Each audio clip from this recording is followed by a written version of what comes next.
when you can get the cornerback, they win all elite skill guys. So that appeals to the flashiness. Like Devon Witherspoon, guy's a dog. Put him next to Tyreke Woolen. That could be the best cornerback combo in the league within 2 years. Just putting that out there now.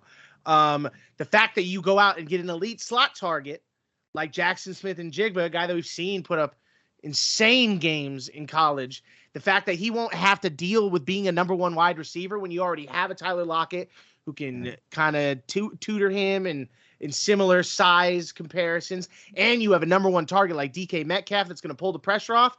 That's a beautiful situation to be dropped into. But then my favorite pick of the draft, because we saw last year, Kenneth Walker, he's got the juice.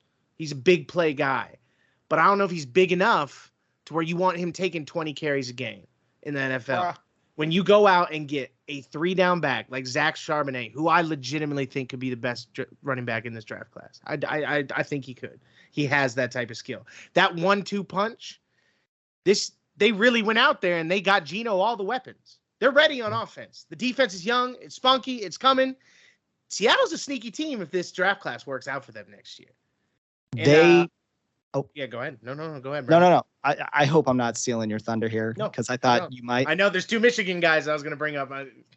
You were going to hit me with that? Yeah, I was going to say, yeah, go ahead. Olu Oluwatimi he was at Virginia before he transferred to Michigan. Center, yeah. Yeah, and he was all ACC. Comes to Michigan, and everybody's like, this dude, even, in the Michigan camp, so to speak, they're like, this dude's an NFL. This is a 10-year player. Somebody's drafting a 10-year player. They got that dude in round 5. And then they basically got Michigan's best edge rusher from a year ago, Mike Morris. They got him in the 5th round. I mean, these guys did a good job. And they added Derick Hall from Auburn in their 2nd round. So, this is why this draft could. And just to add to it, no one even brought up Witherspoon, right?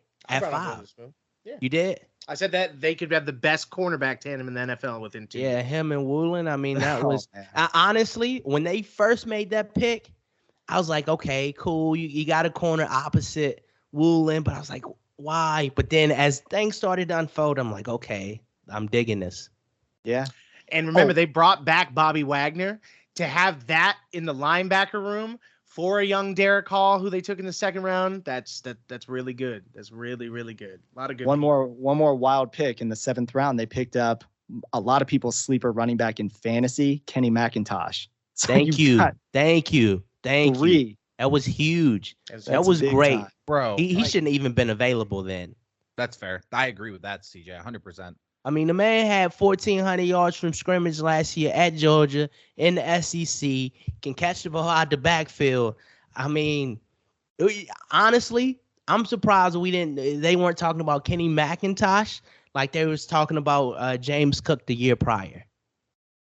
I don't get it. Wow. Well, because McIntosh didn't run for a 70-yard touchdown run in the national championship with all the eyes on him. That's why. That's exactly why. Wow. Dalvin Cook got so much hype off that one play. Hell, I think it was me and CJ that might have been really honestly the only 2 people who brought him up during the year, like during the whole process early on, right? Yeah. Guys, put it this way: Geno doesn't have any excuses. You got a contract, you got all the weapons, you got three ace running backs, 2 to 2.5 ace wide receivers. One's a bit old, but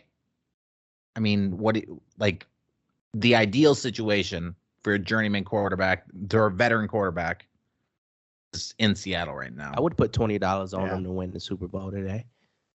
Yeah, same. Just throw it out. I mean, there. that'd be I could see it. I could definitely see them winning it right now. It's a long shot, but that's a long shot. I'm taking that. Pistol Pete getting a late game Super Bowl added to the shelf. You think? And they thought he was done. No, I mean, put it this way: like, they got to get past San Francisco and they got to get past Philadelphia. Yeah. I don't think they can do it with that team, but that's just me. Another topic for another day.